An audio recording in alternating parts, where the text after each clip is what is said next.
자, 이제 외고 C파트 쪽으로 가볼게요.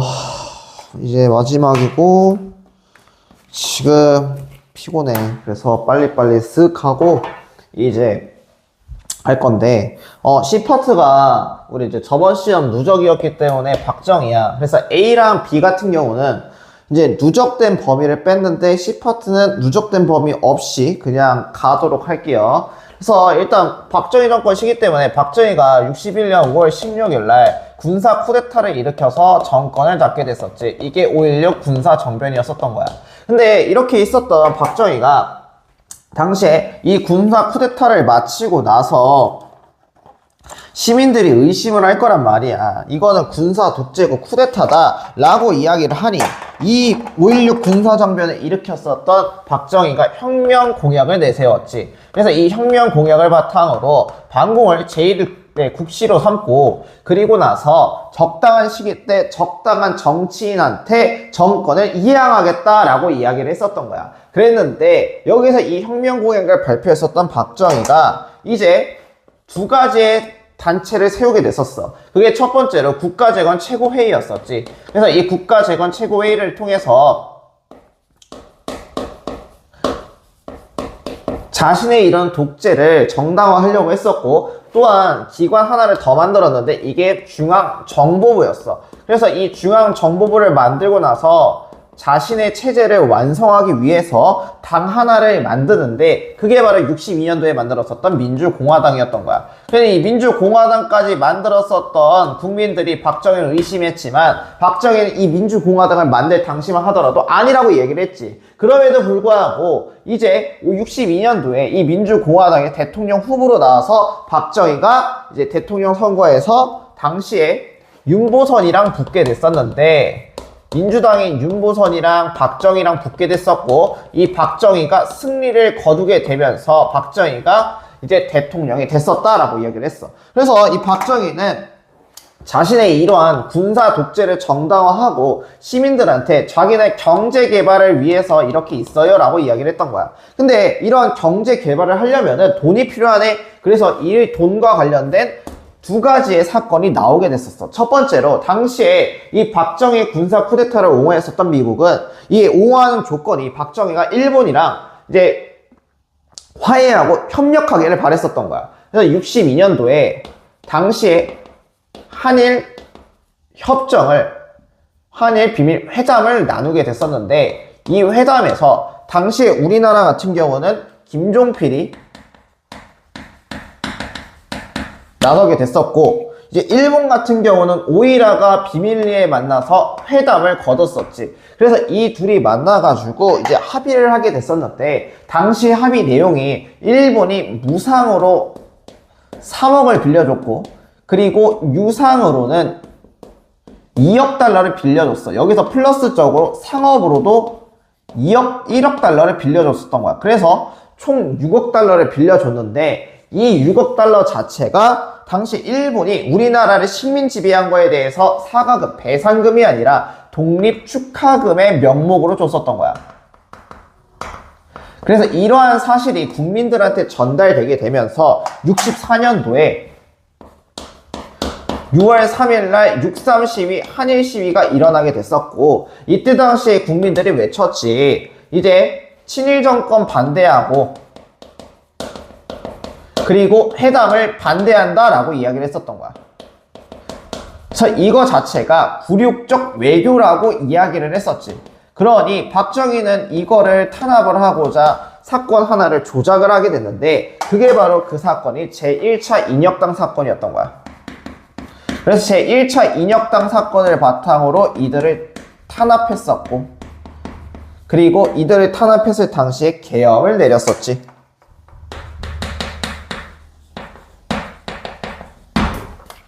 그래서 요거 바탕으로 다 탄압하고 나서 65년도에 한일협정을 맺었었다라는 게 특징이었어.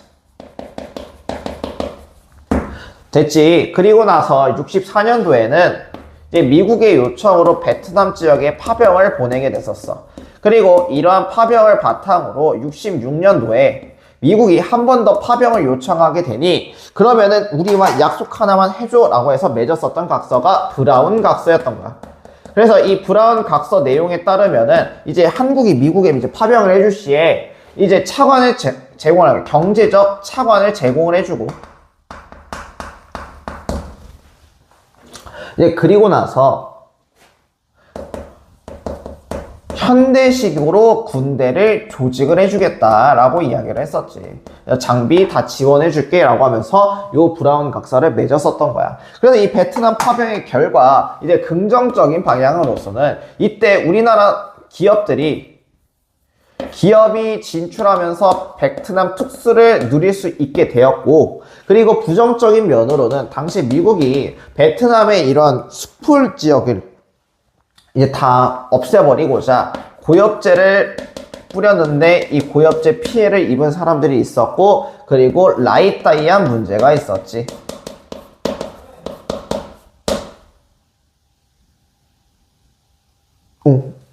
그래서 이러한 라이따이한 문제가 있었다라고 보면 되는 거야.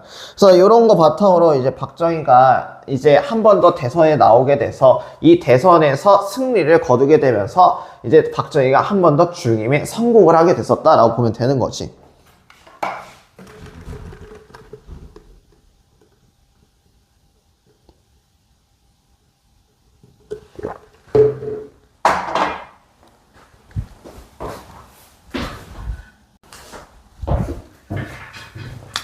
잠깐 해프닝이 있어가지고 이제 보면 돼. 그래서 이거 바탕으로 이제 박정희가 중임의 성공을 거두게 됐었던 거야. 이렇게 성공을 거뒀는데 당시에 박정희가 중임 이후에 이제 반공정책을 강화했었던 사건이 있어. 그게 이제 68년도에 당시에 북한이 도발을 하게 됐었는데 이 대표적인 북한 도발 사건이 1월 21일 날 김신주 사건이라고 불렸었던 이 사건과, 그리고 북한 정권이 미국의 배를 납치했었던 사건이 있어. 그게 푸에블라오 납치 사건이야. 이거 바탕으로 해서 반공정책이 강화가 되게 됐었고, 그리고 이 반공정책이 강화가 되면서 당시에 박정희가 향토예비군이라는 걸 창설을 하게 됐었어. 그래서 요거 바탕으로 향토예비군을 창설했었다 라고 보면 되는 거야. 그러면서 이제 자신의 독재 체제도 한층 더 강화를 하게 됐는데, 그거에 대한 일념 중 하나가 일단 주민등록제를 강화를 하게 되고,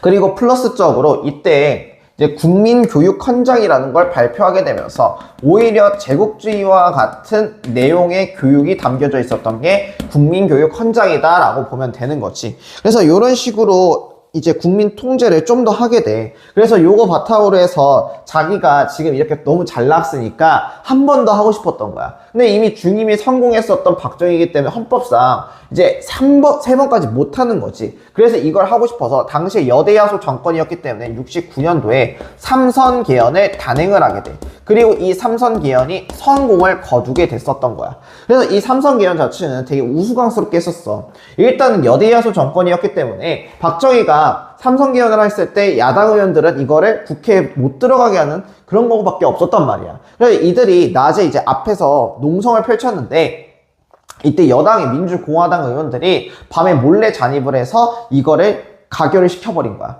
그래서 이거를 하려고 하다 보니까 이제 땅땅땅 망치를 쳐야 된단 말이지. 근데 그게 없어가지고 당시에는 이제 추운 겨울날이어가지고 연탄을 뛸 때 주전자를 통해서 띄거든. 그래서 그 주전자의 뚜껑으로 땅땅땅 쳤대. 그래갖고 이 삼선 개헌을 통과를 시킨 거야. 그래서 이거 바탕으로 당시 71년도에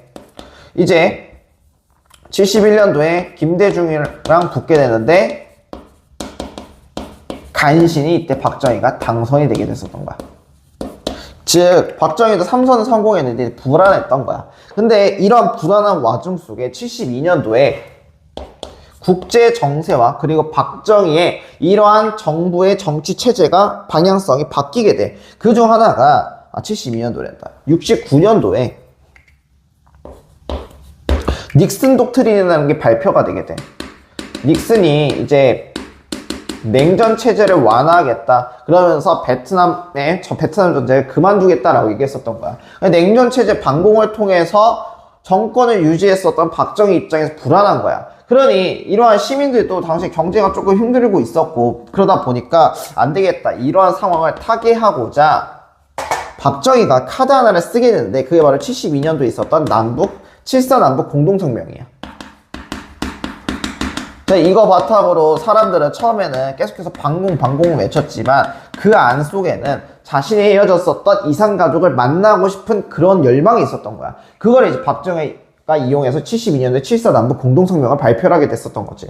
그래서 이때 요거에 대한 슬로건 중 하나가 자주, 평화, 민족 대단결이 있어. 그래서 요 7.4 남북 공동성명과 관련된 내용은 자주적이다, 평화적이다, 민족 대단결이다, 요 내용이 무조건 포함되어 있어야 돼. 그래서 그거를 알아두면 되고, 그럼 국외적인 상황은 이런 상황이 있었단 말이야. 이거에 영향을 받아가지고. 근데 국내적으로 72년도에 83 조치라고 해서 경제적 사채업자와 관련된 사채업 대금, 이자 대금이 터져버린 거야. 그래서 이거를 83 조치로 사채업을 동결하게 되고 5년 안에 갚으라고 시켰던 거야.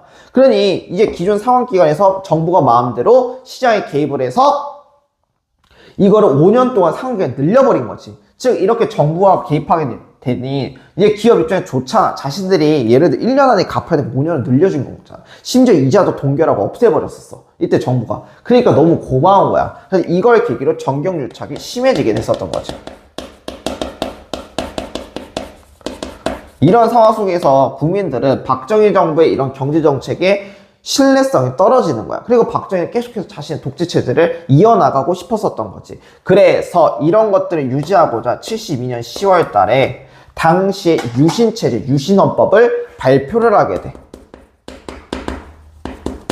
그래서 이 유신헌법을 발표하면서 이제 자신의 독재체제를 완성하게 되는데, 국민투표로 넘어가게 되고 이게 통과가 되게 돼. 그래서 이 유신헌법에서는 일단 첫 번째로 대통령 임기가 기존에 4년이었잖아. 근데 이러한 4년 체제에서 6년 체제로 바뀌고, 그리고 대통령에 있어서 중임 제한이 없어. 즉 하고 싶으면 계속해서 할 수가 있는 거야. 그러면 이거를 유지를 하려면은 국민들이 직접 뽑는 것보다 자신의 사람들이 직접 뽑는 게 가장 중요해. 그래서 당시에 통일주체 국민회의라는 걸 만들게 됐지. 그래서 이 통일주체 국민회의를 통해서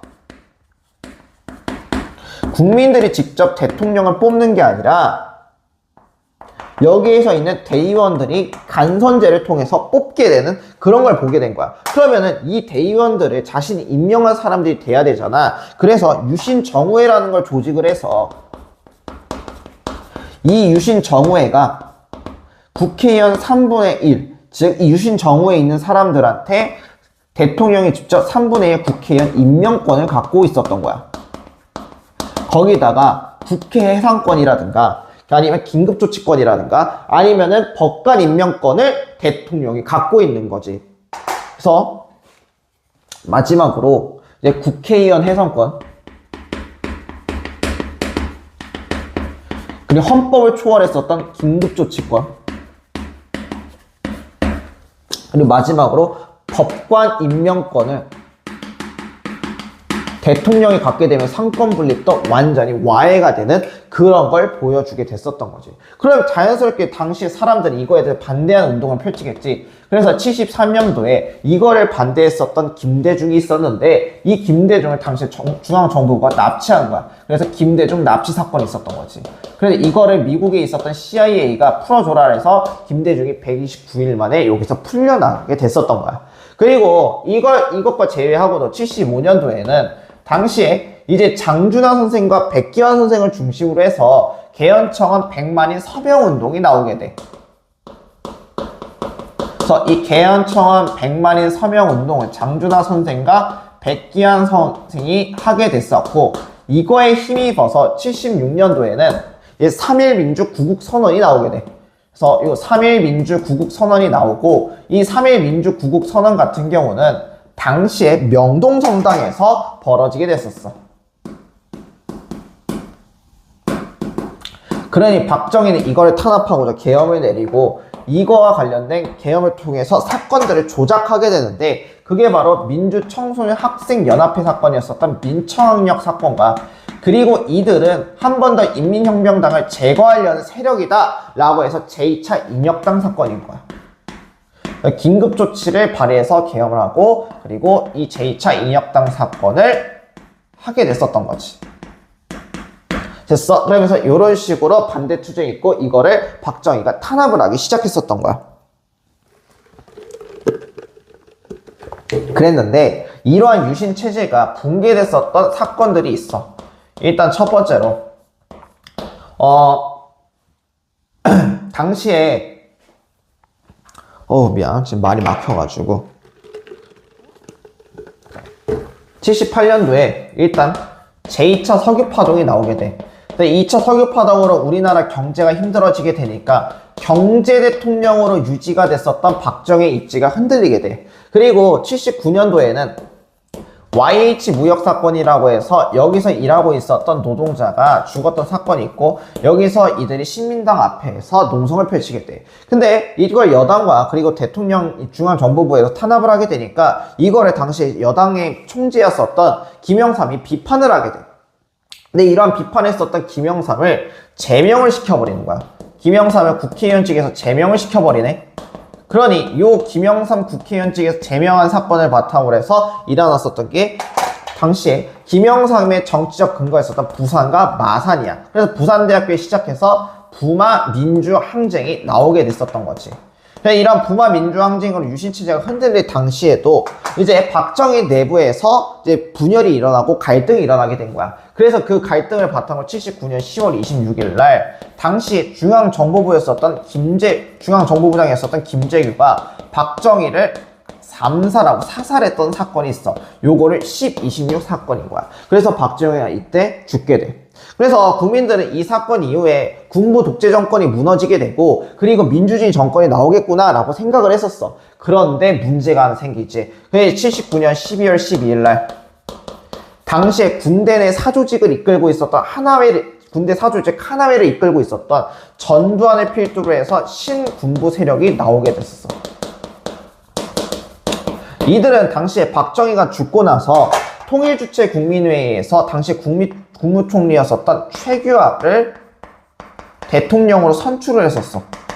그럼에도 불구하고 최규하를 패싱하고 이들이 신군부 체제를 만들게 됐었던 거야. 자, 그러면 이들이 최규하는 대통령 그대로 냅둔단 말이야. 그런 상황 속에서 12.12 사태로 전두환이 신군부 세력을 만들게 됐었던 거지. 노태우를 비롯해서. 자, 그러니 국민들은 이거에 있어서 당연히 항의를 할 거야. 그래서 79년 10월 26일부터 이걸 거쳐서 79년 5월 17일까지 이들은 민주화 운동을 하게 되는데 대표적인 민주화 운동이 서울역에서 시위를 하게 됐었어. 근데 이때 당시에 지도부들은 박정희처럼 지금 혼란스러운 상황 속에 우리가 이것들을 해결하겠다 라고 이야기해서 또 정권을 잡고 대통령이 될까봐 지도부는 물러나가게 돼. 그리고 전두환이 계속해서 이제 제주도를 제외하고 비상계엄을 내려버렸단 말이야. 그러니 이런 것들을 눈치가 보였고 계속해서 탄압을 하게 되니까 이제 광주 지역에 있었던 사람들이 전남대에서 시위하고 있었던 학생들은 일단은 5월 17일 날 우리가 돌아가고 내일이 돼서도 안 바뀌면은 다시 우리가 이 학교 앞 운동장에 모여서 시위를 하자고 했었던 거야. 그래서 이들이 80년이지. 80년 5월 18일 날 전남대학교 앞에 모여서 시위를 하게 돼. 이게 5.18 민주항쟁의 시작이었었던 거야. 그러니 이들이 여기서 시위를 하게 되니까 80년 5월 19일 날 당시에 전두환은 공수부대를 파견을 하게 돼. 왜 자꾸 내가 여기다 두냐? 그래서 이때 공수부대를 파견을 하게 됐고 이 공수부대들이 파견이 돼서 시민들한테 총살을 하게 되는 거야. 그러니 이 시민들을 탄압을 하게 되니까 5월 20일 날 시민들이 금난로에 모여서 시위를 하게 돼. 그래서 이러한 시위 자체를 이제 전두환 정권에서 계속해서 중용을 하게 되는 거야. 그러니까 시민들은 이제 금남로에 모여가지고 우리가 앞에서 봤다시피 이제 막 빵빵빵 울리고 그런 것도 한단 말이야. 그러면서 이제 시위를 계속해서 이어나게 됐는데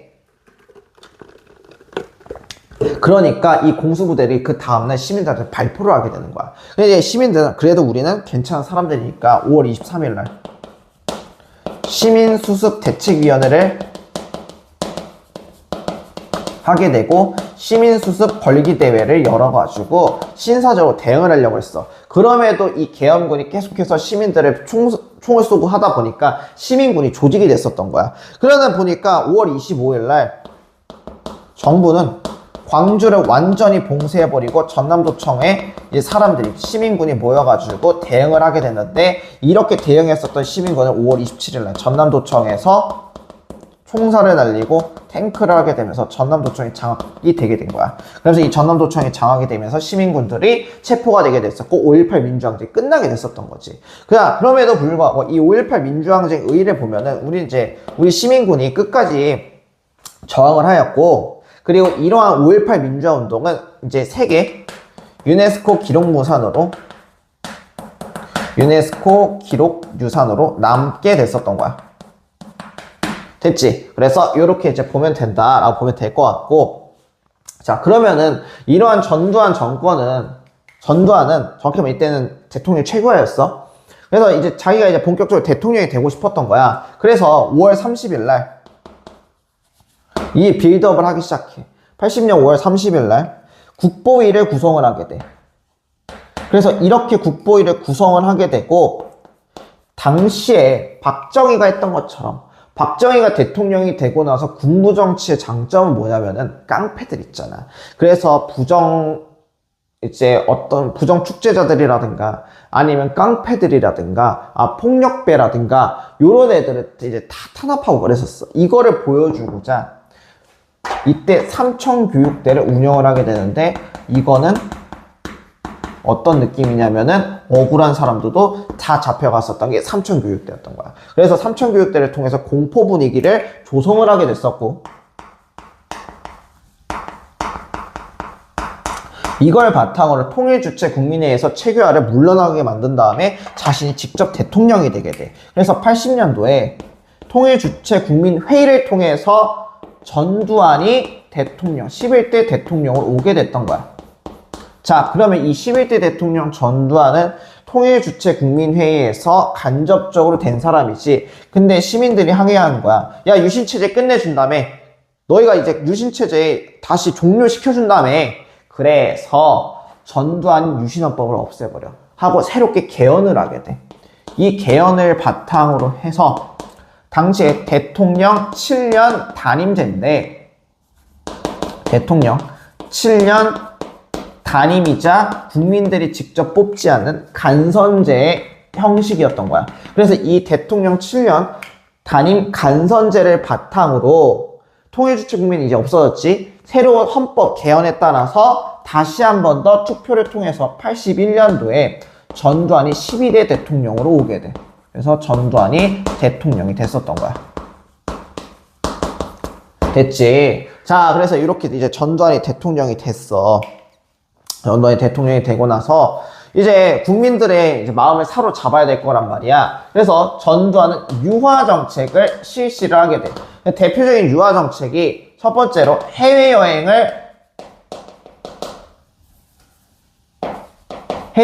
규제를 완화해주고, 그리고 두발도 허용해줘. 야간 통행 금지도 풀어주게 됐고, 그리고 프로야구도 출범을 시켜줬었던 거야.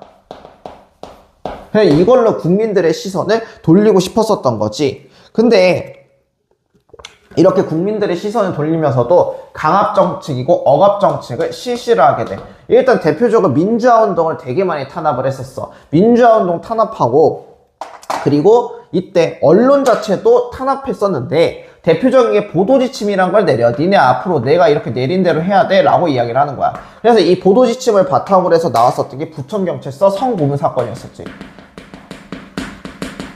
86년도에 부천경찰서에 있었던 한 여성을 성고문했었던 사건이 부천경찰서 성고문 사건인데, 이거를 언론한테 얘기했을 때 성폭행 이런 거 하지 말고 그냥 성적인 것만 있었다라고만 이야기하라라고 얘기했었던 거야. 그러니까 낮은 수위의 성적으로만 있었다라고 이야기를 했었던 거지. 이게 86년도였었어. 그리고 이때 국민들을 반공으로 또 선동을 하고자 북한의 금감산 댐을 방류했다라는 금감산 댐 사건을 이야기를 하게 됐었던 거지. 그래서 이런 식으로 이제 계속해서 했었어.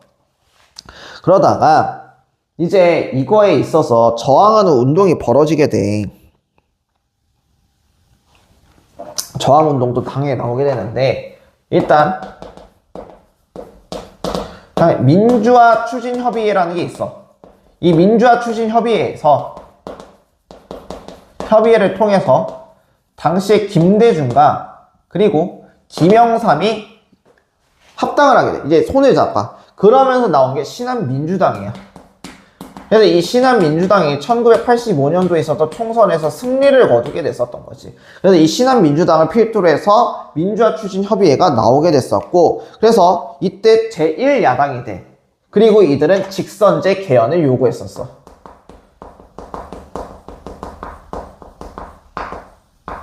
그래서 85년도에 신한민주당이 제1야당이 되고, 이 1야당이 됐었던 신한민주당이 직선제 개헌을 요구를 했었던 거야. 자, 그러던 와중에 일단 87년도 1월 달에 이 직선제 요구가 국민들 사이에서 막 퍼지고 있었어. 이렇게 막 퍼지고 있던 와중에 이걸 하고 있었던 이제 이런 민주운동을 하고 있었던 박종철이 당시 이제 잡혀가가지고 고문치사 사건으로 죽은 사건이 있었어. 박종철 고문치사 사건이었던 거야. 그러니 이거를 이제 딱 먹으니까 사람들 분명히 이거 정권이 무조건 고문했다라고 했는데, 이때 뭐라고 해? 책상을 탁 치니 억하고 죽었대. 20대 청년이 심장마비로. 말이 안 되잖아. 그러니까 사람들이 진상규명을 요구를 했었고, 많은 사람들의 천주교 정의구현 사재단이 있었어. 이거를 천주교 정의구현 사재단이 폭로를 하게 됐었던 거야. 그리고 이때 부검이도 여기서 사실을 말해주면서 폐에 물이 차 있다는 걸 보인다, 이렇게 얘기를 해줬던 거야. 그러니 사람들이 더 이제 화가 났었던 거지. 그래서 요걸 바탕으로 만들어졌던 게 민주 헌법 쟁취 국민 운동본부가 만들어지게 됐고, 이거 바탕으로 해서 직선제 개헌 요구가 팍 퍼지게 됐었던 거야.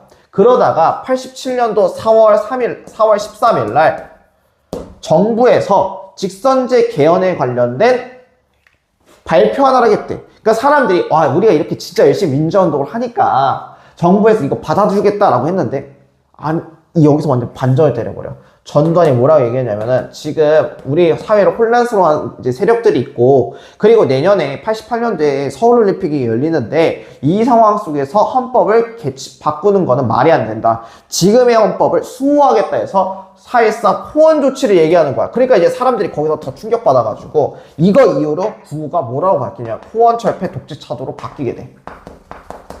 호원철폐 독재타도로 바뀌게 됐었던 거야.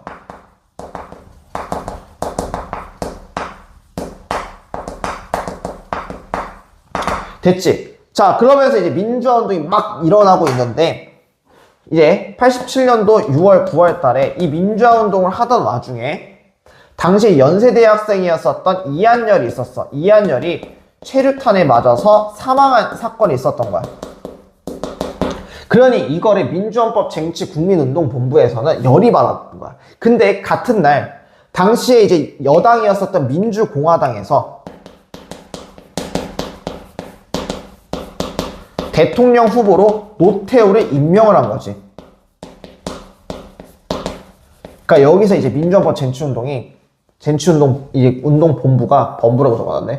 본부가 화가 난 거야. 안 되겠다. 우리가 이제 다 만나갖고 헌법 쟁취 대회를 만들어야겠다. 그래서 대통령 후보로 임명을 하게 되니, 이 다음날 89년 6월 10일 날 이제 60 범국민 대회, 아니면 60 국민 대회라고도 불러. 범국민 대회를 열게 돼. 그래서 여기서 이제 연설을 했지.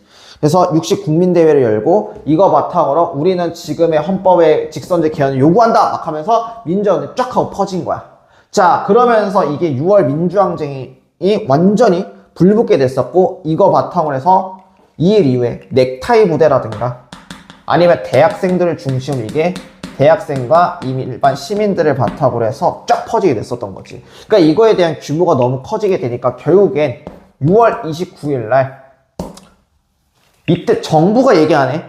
당시에 민주정의당 후보였었던 노태우가 6.29 민주화 선언을 발표를 하게 됐었던 거야.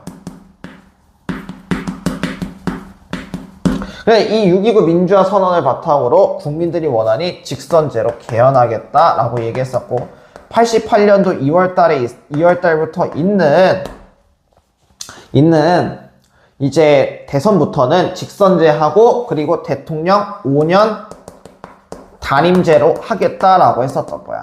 그래서 국민들의 열망이 이때 딱 하게 되면서 성공을 하게 됐었던 거지.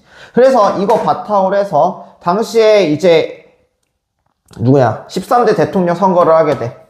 이 13대 대통령 선거에서는 일단 첫 번째로 민주정의당, 여당이었었던 민주정의당이 있겠지. 이 민주정의당 후보로는 노태우가 나오게 돼.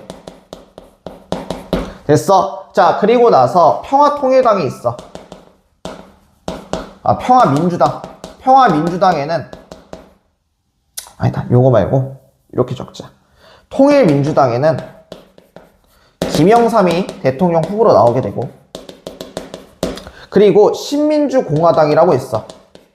이 신민주공화당에는 한일회담을 주도했었던 김종필이 있어. 그리고 마지막으로 평화민주당에는 김대중이 나오게 됐는데, 이때 사람들은 김영삼이랑 김대중이 합당을 할 줄 알았는데 이 양김이 합당 안 해버리게 되는 거야. 그러면서 노태우, 김영삼, 김종필, 김대중을 나눠서 나오게 됐는데, 이때 사람들이 김영삼과 김대중한테 실망하게 됐었고 또 북한 문제도 터지게 됐었던 거야. 그러니까 사람들이 우리 아직 통일 안 됐지? 그치? 우리 지금 분단국가지? 그럼 차라리 지금 노태우가 좀 더 낫지 않을까? 그 생각이 들게 되는 거야. 그래서 노태우가 이제 최저득표 30%의 표를 받고 어떻게 했냐면 대통령이 돼버리게 된 거야. 됐어? 그러니까 이게 노태우가 대통령이 됐지. 그러니까 이제 이때 김영삼이랑 김대중이 충격을 받았나 봐. 충격을 받았는데 이렇게 됐어. 자, 그래서 이제 노태우가 됐는데 그 노태우가 되고 나서 그 다음에 총선이 열리게 됐어. 근데 이 총선에서 당시에 이제 여소야대가 나오게 된 거야. 그 다음에 총선이 나오게 되면서 여소야대가 나오게 되니까 야당에서 바로 누구 족치면 전두환을 이제 족치려고 한 거야. 그래서 이제 5.18 진상규명하고 그리고 전두환 정부 비리 파헤치겠다 하면서 하게 되면 그럼 자연스럽게 누구도 압박이 돼. 노태우도 압박이 되는 거야. 그래서 노태우가 전두환을 버려버리고 자기 살겠다고 이제 민주정의당이랑 통일민주당이랑 신민주공화당이랑 하나로 합당을 하게 돼. 요게 3당 합당이야. 김영삼 입장에서도 자기가 다음에 무조건 대통령이 되고 싶다 보니까 이 3당 합당을 추진을 하게 됐었던 거야. 그래서 이 3당 합당이 받아들여지게 됐던 거지. 됐어? 그래가지고 이러면서 이제 김영삼이 다음 대통령 후보로 나오게 됐었던 거야.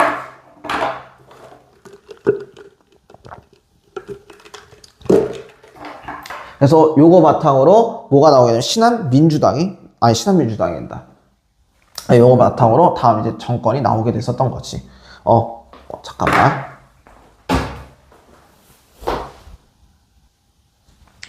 잠깐 누가 와가지고. 그래서 요거 바탕으로 3당 합당이 되고 나서 민주자유당이 나오게 돼.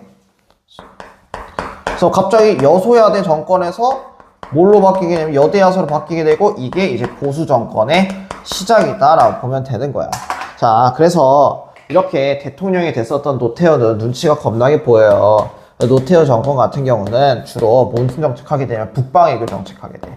그래서 북한이랑 친하게 지내고, 그리고 플러스적으로 중국과 소련 같은 공산국가랑 또 외교를 맺었었던 게 노태우다라고 보면 되는 거야. 그래서 이제 노태우 시기 때 북방외교 하게 되고, 이 민주자유당의 후보였었던 김영삼이 대통령으로 당선이 되게 돼. 그래서 14대 대통령으로는 김영삼이 당선이 되게 됐었다.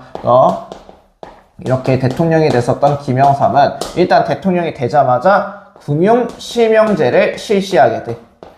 그래서 이 금융실명제를 바탕으로 해서 이제 역사 바로 세우기라고 해서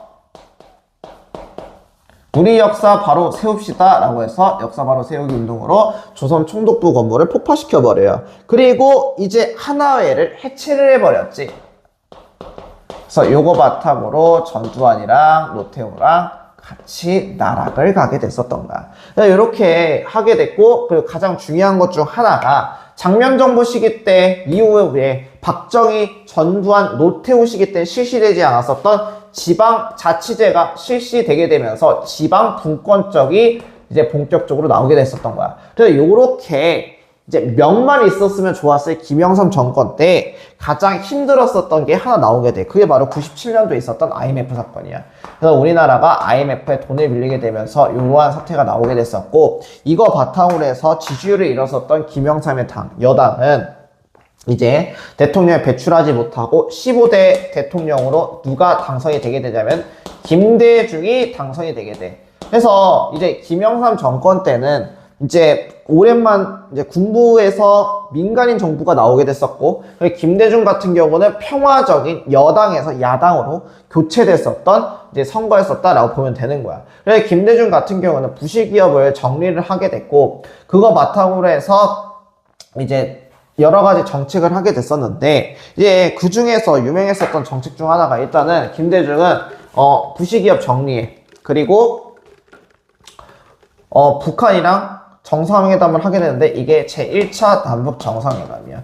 그래서 김정일이랑 남북 정상회담을 하게 되고, 이 정상회담을 바탕으로 해서 6.15 공동선언이 나오게 돼. 남북 공동선언과, 그리고 이 공동선언을 바탕으로 해서 이제 노벨 평화상을 받았었던 게 누구냐면은 김대중이다 라는 거. 노벨 평화상. 이렇게 해서 하면은 정치사 끝이라고 보면 될 것 같고, 그 다음에 이제 경제사랑 사회사로 넘어갈 건데, 일단 박정희 시기를 먼저 보면은, 자, 경제사에서 박정희야.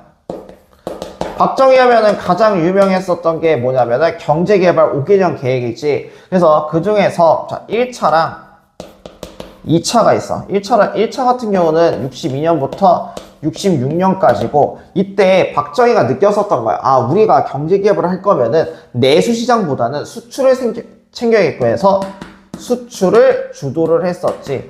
그러면 이때 우리가 어떤 수출을 할 거냐? 1차와 2차 같은 경우는 경공업을 중심으로 해서 우리가 하자라고 느꼈었던 거야. 그래서 이 경공업을 할 거면 결국엔 노동집약적 산업을 해야 돼. 노동집약적 산업과, 그리고 사회 기반 시설을 확충하기 위해서 산업, 사회 간접 자본을 나오게 됐었던 거지. 그래서 이거 바탕으로 나왔던 게, 그리고 플러스적으로 시멘트라든가 이제 아니면 정유 같은 기간 산업을 같이 하게 됐었던 거야. 그래서 이때 시멘트라든가 정유 산업으로 울산에서 만들어지게 됐고, 사회 간접 자본의 대표적인 게 바로 경부 고속국도였지. 그치? 그래서 2차 때가 67년부터 71년도지. 요거 바탕으로 해서 요 기간 산업들이 그대로 2차 때 완전히 적용이 됐었던 거야. 그래서 이거에 성공했었던 박정희가 팍 뛰게 되면서 그거 여파로 중임까지 성공을 했었지. 자, 그래서 3차와 4차 때는 박정희가 생각했을 때는 우리가 지금 이거 같은 경우에 경공업에서 중화공업으로 넘어갈 필요성이 있다라고 생각을 해서 중화공업으로 시작을 하게 됐었던 거야.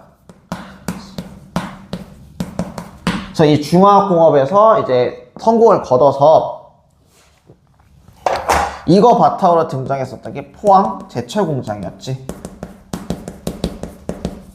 그래서 이 포항 제철 공장과 중화공업을 성공하면서 경상도 지방이 발달을 하게 됐었다라고 이야기를 했어. 그래서 이게 성공을 거두게 되면서 이때 수출 100억 달러, 1977년에는 수출 100억 달러를 달성을 했었지.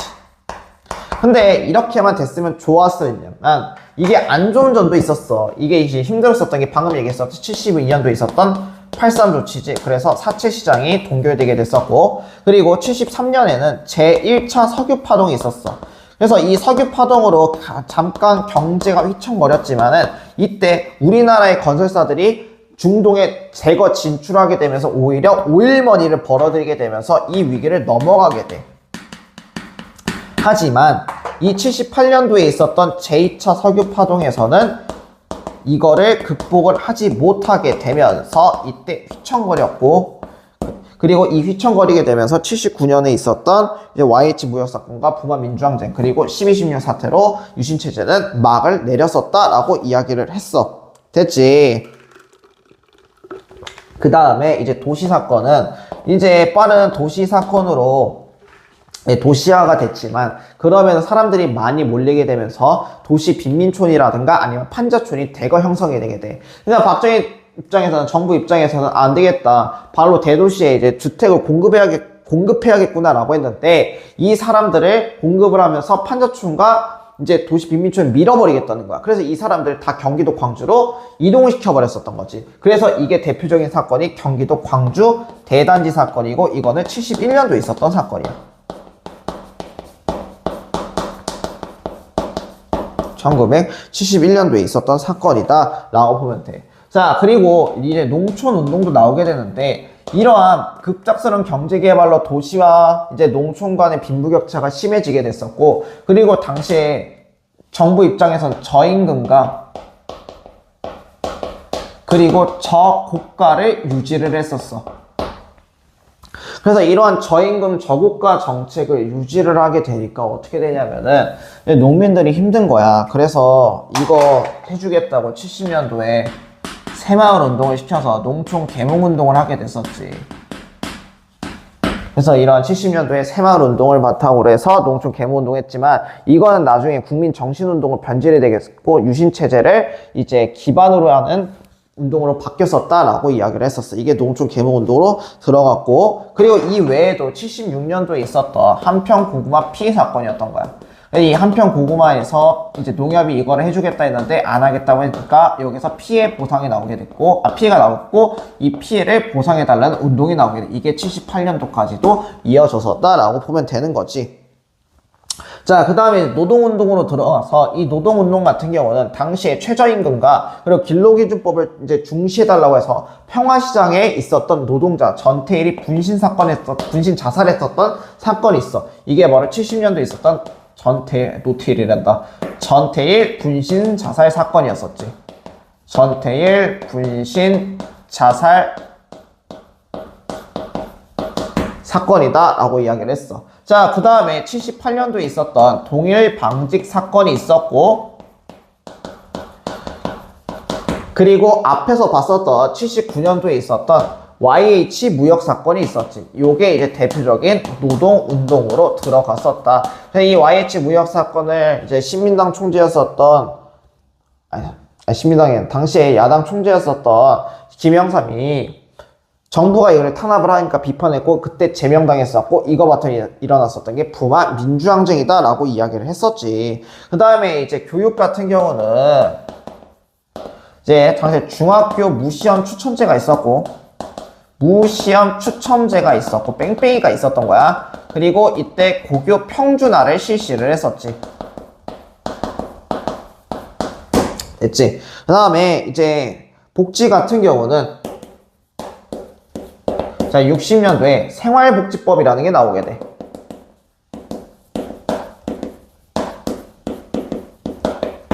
생활복지법이라는 게 나오게 됐고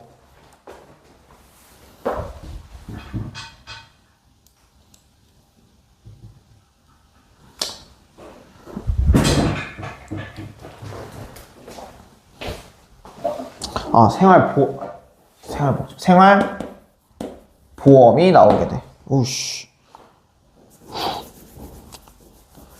그리고 나서 이제 사회복지법이 나오고 그리고 건강보험법이 건보료와 관련된 건강보험법이 이때 나오게 됐었던 거야. 70년대. 그리고 이게 80년대로 넘어가면서 전국적으로 확산이 됐었다라고 보면 되는 거야. 자, 그 다음에 이제 전두환 시기 때 경제를 보면은 전두환 시기 때는 뭐가 나오냐면은 삼저 호황이 나오겠대. 이 삼저 호황이 뭐냐? 당시에 잘가 저금리, 저달러, 저유가로 세 가지의 호황이 이루게 되면서 이제 개꿀을 빨았었지. 이제 그럼에도 불구하고 이제 80년대 후반으로 가게 되면서는 이제 힘들어지게 되니까 요 삼저 호황도 끝이 나게 됐었다라고 보면 될 것 같아. 그 다음에 이제 요게 이제 중요한 것 중 하나 대중매체가 있는데, 대중매체 같은 경우는 자, 요거 잘 봐. 60년대에는 라디오 산업이 발달을 하게 됐고, 70년대에는 텔레비전이 보급이 됐고,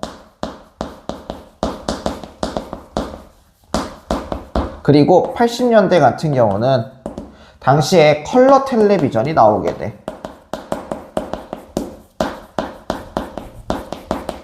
됐지? 아, 그리고 이제 마지막으로 전두환 시기 때 농촌 운동도 나오게 되는데, 이 새마을 운동 이후에 한편 공무원 피해 보상도 나오게 됐고, 그래 농수산물도 정부가 수입하려는 걸 결정을 한 거야. 미국의 압력으로 인해서. 그래서 70년대에도 이거 이제 수입 반대 운동이 일어나게 돼. 그리고 전두환 시기 때까지도 요 농수산물 수입 반대 운동이 일어나게 되니까 그것도 같이 잘 봐주면 될 것 같아요.